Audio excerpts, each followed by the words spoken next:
So friends, look at this image. So this is thyroglossal cyst and this is lingual thyroid. So hello friends, so in today's video you will know the cause of thyroglossal cyst and lingual thyroid. So please stay tuned and watch till the end. So let's discuss about development of thyroid gland. So before discussing this, you should know that initially that during the development of pharyngeal arches, pharyngeal apparatus, see that there are 6 pharyngeal arches. 1, 2, 3, 4, 5, 6. There are 6 pharyngeal arches. But slowly, that is immediately soon after the formation of pharyngeal arches, you can see that the 5th pharyngeal arch is absent. So therefore that I have written that the 5th pharyngeal pouch and arch disappears. Now here see that so this is the first pharyngeal arch, and this first pharyngeal arch is known as mandibular arch. And see that, so this is the medial end and this is the lateral end. Similarly, of this pharyngeal arch, and this is the medial end and this is the lateral end of this pharyngeal arch, because a pair of pharyngeal arches formed. So this is a medial and lateral end. Now see in this diagram, see that the medial ends of both the first pharyngeal arch or the mandibular arch, that is undergo swellings to form lingual swellings, and see that these two lingual swellings are separated by tuberculum impar. So therefore I have written that the medial ends of the two mandibular arches undergo swelling to form a structure called lingual swelling, and the two lingual swellings separated by tuberculum impar. And also further see that in the second pharyngeal arch, that there is also a swelling made in the midline, that is scopula. So therefore that is 3 things made: lingual swellings, and these two lingual swellings separated by tuberculum impar, and in the second pharyngeal arch, that is scopula is made. See. So therefore that is the midline swelling shown in the second pharyngeal arch is known as scopula. Now here basically one more important thing that you should know, that if you see that these lingual swellings in future develop into tongue. So lingula, that means tongue. So therefore that this is the developing tongue region, because from this region, that is in future tongue will develop. So therefore this is known as a developing tongue region. So now see that in this developing tongue region, that is a teeth-like structure is formed first, that is primitive thyroid, and this primitive thyroid, that is in future forms diverticulum, and this diverticulum, see that opens into the developing tongue region through an opening, and that opening is known as foramen cecum.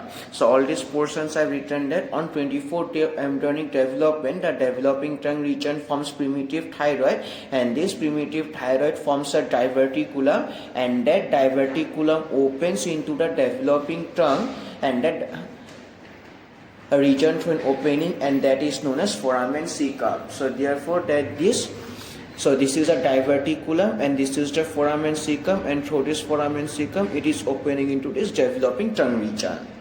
So see that in this way that this thyroglossal duct, and yes, and the diverticulum is known as thyroglossal duct, and this thyroglossal duct in future undergoes descent, that is to go to normal position. Now I will discuss that is what is the contribution to a development thyroid gland by this 4th pharyngeal pouch. So see that, so just like so your pharyngeal arch, that is 5th pharyngeal pouch also disappears soon after a formation. Only 1st, 2nd, 3rd, 4th, 6th pharyngeal pouches stay.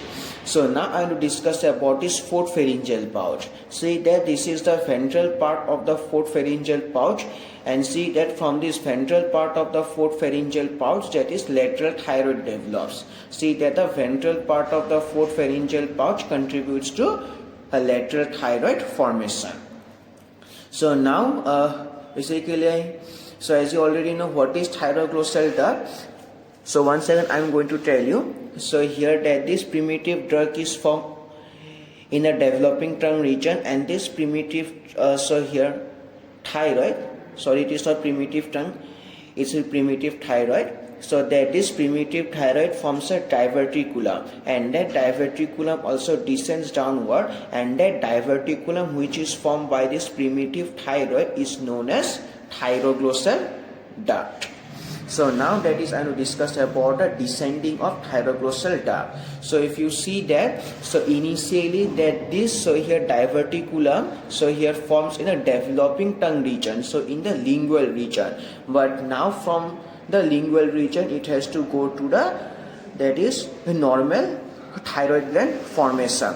And you know that the normal position of thyroid gland in adult, that in neck it lies and just below the Adam's sepal. So see that this diagram shows the descending of thyroglossal duct. As I already mentioned, that a normal position of thyroid gland in adult is in the neck just below the Adam's sepal. So here once again see that in neck just below the Adam's sepal. So therefore that is from lingual region it has to go to the neck region like that. So this is the thyroglossal duct and this is the hyoid bone. So initially that is thyroglossal duct lies above the hyoid bone, it is descending. So now here see that this descends by going anteriorly with respect to this hyoid bone. So now see that it comes in the normal position of thyroid gland, and when this comes in the normal position of thyroid gland, that is the further descending of this thyroglossal duct is prevented, and then this tip undergoes bifurcation, and this bifurcation continues, and this bifurcation also completes when these two bifurcate parts of the tip, so here fused with the lateral thyroid, and this lateral thyroid formed from the fourth pouch, and here and soon after this fusion basically from these two bifurcate parts, so here the two lateral lobes of the thyroid gland develop, and from this lateral thyroid gland, so here parafollicular gland will develop. So see here, see that this is the complete development of the thyroid gland.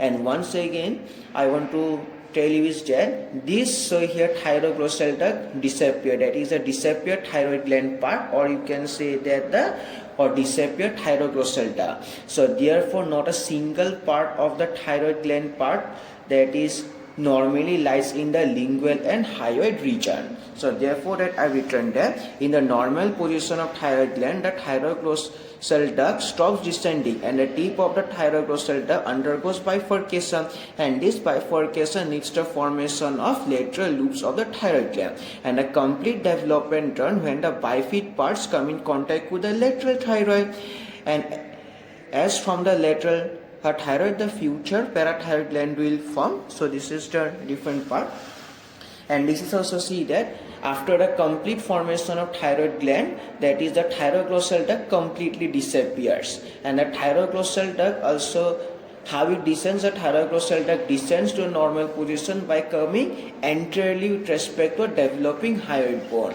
So therefore the thyroglossal duct crosses the lingual and hyoid regions, and normally not a single part of the thyroglossal duct, not thyroid gland part found in this region. See that not a single part is present in this lingual and hyoid bone normally. So this is all the case of normal, but in abnormal condition that this happens.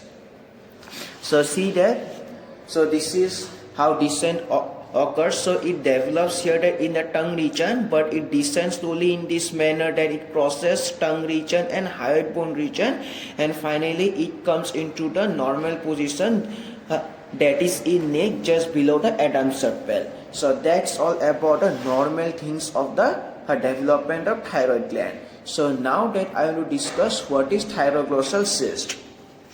So before thyroglossal cyst, you should remember that not a single part of thyroglossal duct remains.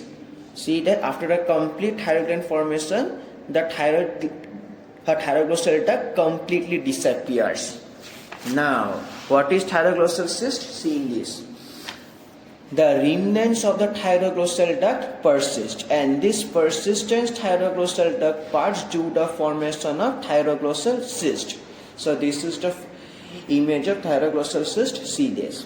Now, and this thyroglossal cyst also causes the formation of thyroglossal fistula. What is thyroglossal fistula? See that, if you can see in this image, that is thyroglossal cyst forms a secondary opening on the surface of the neck, and this secondary opening on the surface of neck is known as thyroglossal fistula. So now I am going to discuss about that is lingual thyroid. So let's discuss the case of the lingual thyroid. So this is a abnormal diagram and this is the normal diagram. So see that normally that this is the tongue, this is the dorsum of tongue. In this dorsum of tongue, not a single part of thyroid gland lies, nor in this muscular part also thyroid gland lies. But I will discuss the abnormal part, that is lingual thyroid. So see that in case of lingual thyroid, that is this is a thyroid gland part, so just like this. So in case of lingual thyroid, that is thyroid gland part lies in the mucosa of the dorsum of tongue. So this is the abnormal. So see in this image, so you can see that in the dorsal surface of the tongue, that is thyroid gland part is there, and that is lingual thyroid. And similarly that this is the muscular substance of tongue, and in this muscular substance see that this thyroid gland part is lying. This is known as intralingual thyroid. That's all about the development of thyroid gland and about thyroid dorsal cyst. So thanks for watching.